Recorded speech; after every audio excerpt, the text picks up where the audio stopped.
Hola, hoy hablaremos de religión y discriminación.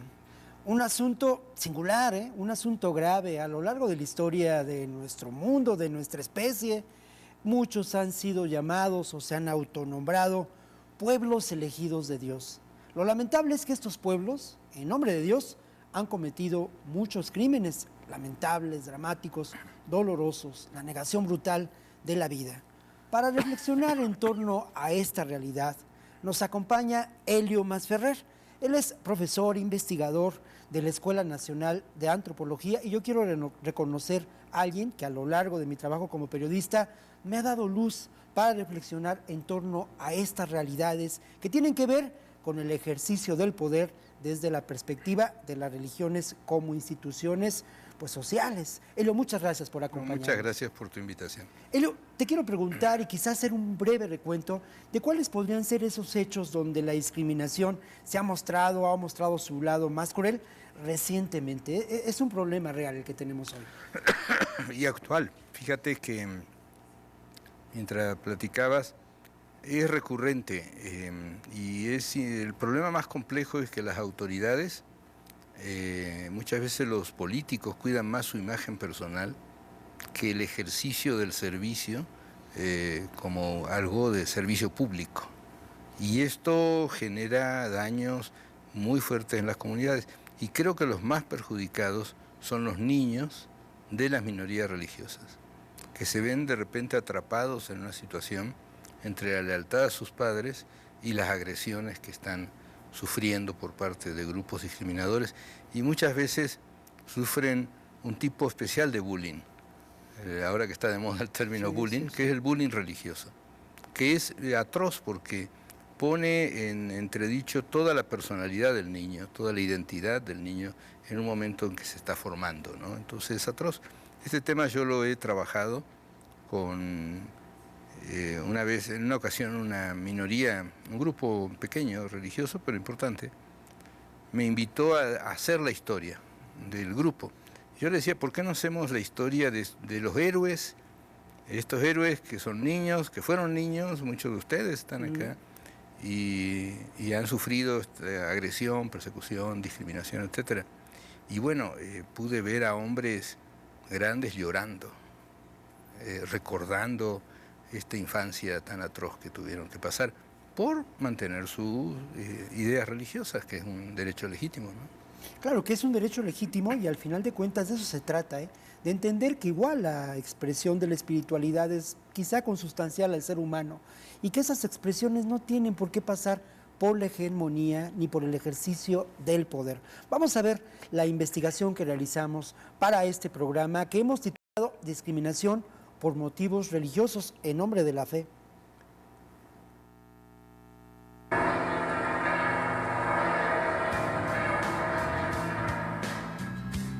Un conflicto por la vialidad, por los cambios necesarios para agilizar el tráfico vehicular en una importante zona de la ciudad de Guadalajara, resulta la punta del iceberg del verdadero conflicto que entraña la intolerancia, la contraposición entre distintas expresiones de lo religioso.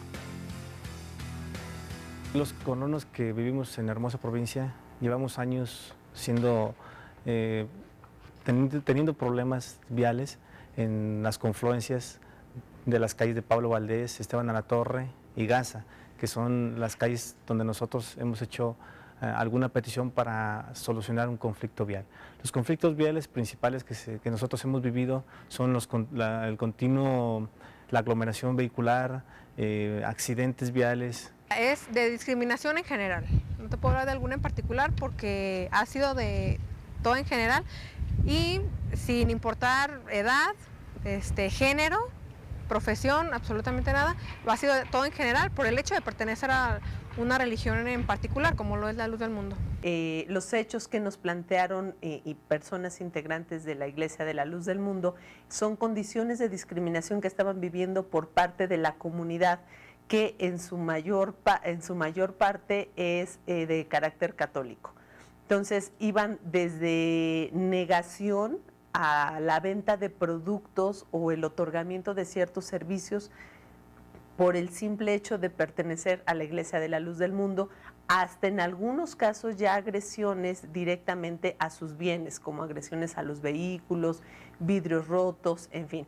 Esto es un poco del clima de la intolerancia que se estaba viviendo particularmente en el estado de Jalisco y en el estado de Guanajuato. Los vecinos de la hermosa provincia reclaman el derecho a mejorar la vialidad.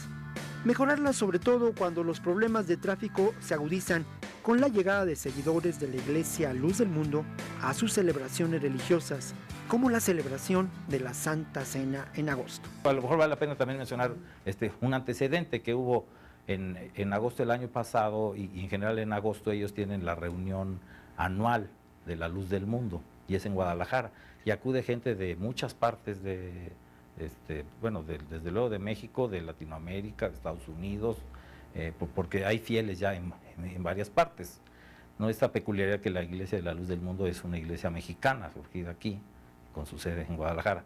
Y por ejemplo, les negaron el acceso a que los pastores de la Luz del Mundo pudieran visitar a personas que se enfermaron, que estaban en el hospital metropolitano. Y les dijeron que bueno, no, porque se tenía que pedir permiso a la arquidiócesis de Guadalajara, porque ese hospital, que ya era del municipio, lo habían construido los franciscanos en la época de la colonia. Entonces, bueno, era muy claro otra vez un caso de discriminación, y era una incongruencia. Igual el CONAPRED pues mandó alguna carta, algún exhorto, y se atendió y se resolvió el asunto. La balanza de lo justo puede inclinarse por vivir con el convencimiento de que la práctica religiosa elegida como propia es la única posible, que las otras son un aborrecible error. El lado más oscuro y temible de la discriminación religiosa es la intolerancia. Va desde las burlas en ese tipo hasta agresiones directas, hasta cuestiones de violencia que ya tienen que ver con intolerancia de diferentes maneras. Esa es la intolerancia que llamaríamos cotidiana, la que padeces en la escuela, a la hora de ir al trabajo, cuando naces, cuando te desenvuelves en la sociedad y de pronto todos te ven diferente porque eres protestante, porque eres evangélico, porque eres aleluya. Y viene ante eso ya una carga peyorativa, una carga donde eres no solo diferente, no solo eres distinto, eres malo.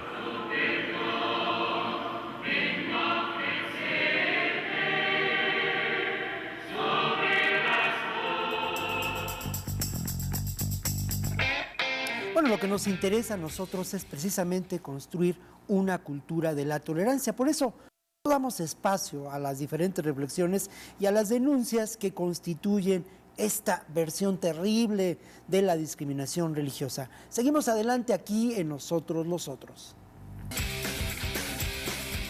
Bueno, continuamos aquí en Nosotros los Otros con el tema de hoy, que tiene que ver con la discriminación y la religión. Y nos acompaña Helio Masferrer. Helio Masferrer es investigador, profesor de la Escuela Nacional de Antropología e Historia.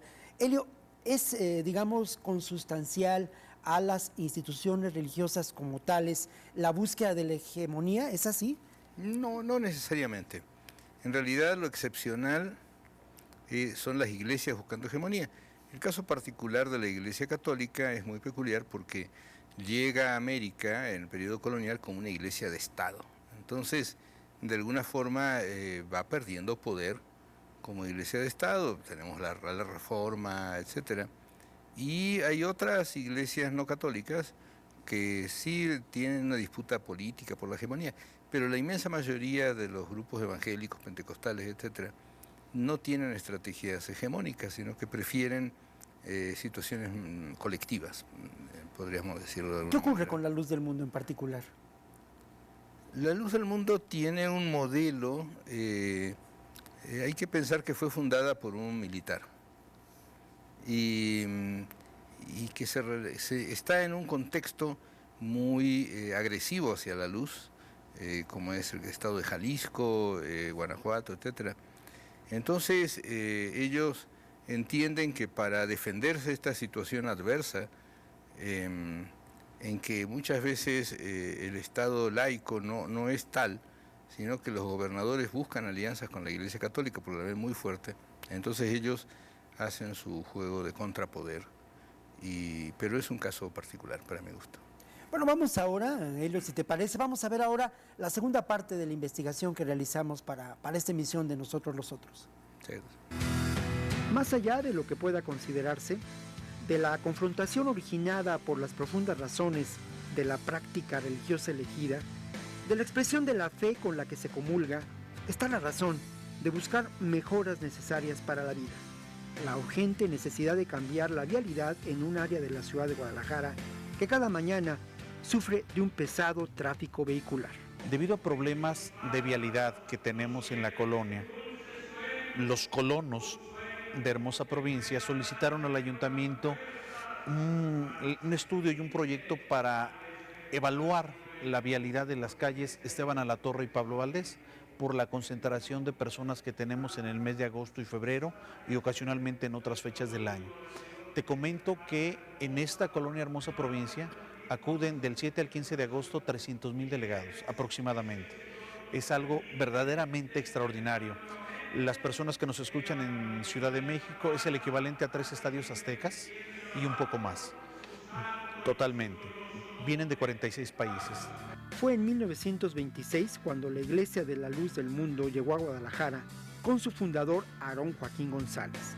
De acuerdo a su propia información, esta iglesia cuenta con más de 5 millones de fieles en el mundo y más de 200,000 en la zona metropolitana de la ciudad de Guadalajara. Bueno, ustedes ya han sido testigos del contexto en el que se desarrolla este acto de discriminación.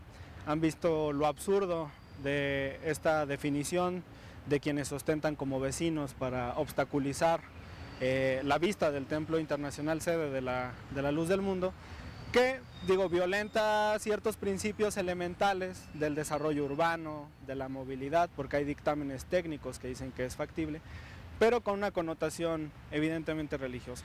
¿Por qué? Primero, porque la decisión del cambio de calle no es una decisión de los miembros de la Luz del Mundo. Aunque lo fuera, no tienen derecho a realizar actos de discriminación en contra de ellos. Tras de un conflicto por cambios en la vialidad urbana, amenaza la violencia que se expresa como amargo fruto de la intolerancia. Creo que el ánimo del CONAPRED, como es prevenir los casos de discriminación, pues es incluso exhortar, no se puede obligar, pero sí a las autoridades locales que atiendan este caso y que vayamos entendiendo pues que esta diversidad religiosa no debe restringirse y no se le deben discriminar, ¿no? En esos sentidos nosotros hemos analizado este caso y hemos establecido un posicionamiento. La ley de la Comisión Estatal de Derechos Humanos de Jalisco nos obliga a privilegiar la conciliación antes que la recomendación. Este es un asunto donde requiere una solución inmediata, pronta. En la medida en que los asuntos los hagamos largos, pues la confrontación sigue. La sociedad, nuestras sociedades mexicanas y del mundo, tienen un derecho muy importante que hay que empezar a generar mayor cultura. Un derecho conocido como de tercera generación, que es el derecho a la paz social. Pero también nos corresponde generar las propuestas pertinentes vía recomendación o peticiones a las autoridades involucradas, en este caso Ayuntamiento de Guadalajara, Secretaría de Vialidad y Secretaría de Desarrollo Urbano, para que de forma coordinada ellos realicen un estudio, que lo hagan público, con toda la fundamentación técnica, para que expliquen cuál es la mejor solución, que expliquen qué es lo más viable y que pueda beneficiar realmente a la comunidad, a la sociedad.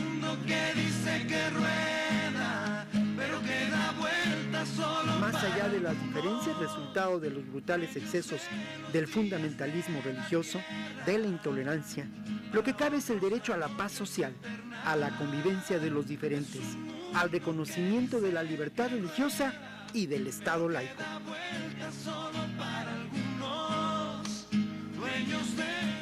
Bueno, Elio, yo te quiero preguntar si hay algunos casos similares a este que hemos documentado para esta emisión de nuestro programa. Sí, y muchas veces la intolerancia se hace vía acuerdos municipales. Por ejemplo, los mormones no pudieron construir un templo en la ciudad de Monterrey, le pusieron 1000 trabas, 1000 problemas, y tuvieron que construirlo en una posición, podríamos decir, muy periférica a la ciudad, en que el templo, que para los mormones es algo muy importante, pues no es el mismo templo que capilla en los mormones, lo tuvieron que hacer fuera de perímetros urbanos respetables, por decirlo así, ¿no?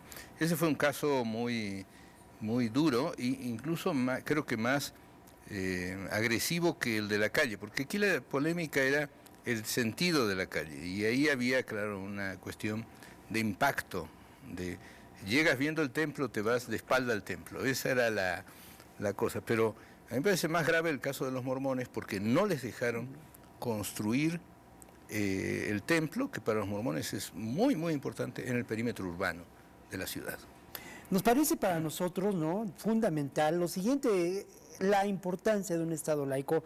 De alguna manera, en este programa siempre tratamos de ver estos asuntos desde diferentes perspectivas, presentar ángulos distintos a estas historias que les contamos y sobre las que reflexionamos con nuestros invitados. Por eso, después del corte comercial, vamos a ver una mesa de trabajo que realizamos con el Foro Cívico Laico, precisamente sobre ello, sobre la importancia del Estado laico mexicano. Continuamos aquí en Nosotros los Otros. Sobre lo que puede considerarse amenazas a la terminación del Estado laico, fundamental en nuestra historia, fundamental en un país democrático, reflexionamos con un par de integrantes del Foro Cívico México Laico, con Leonardo Vega y Graciela Arriaga. Vamos a escuchar esta reflexión que realizamos con ellos.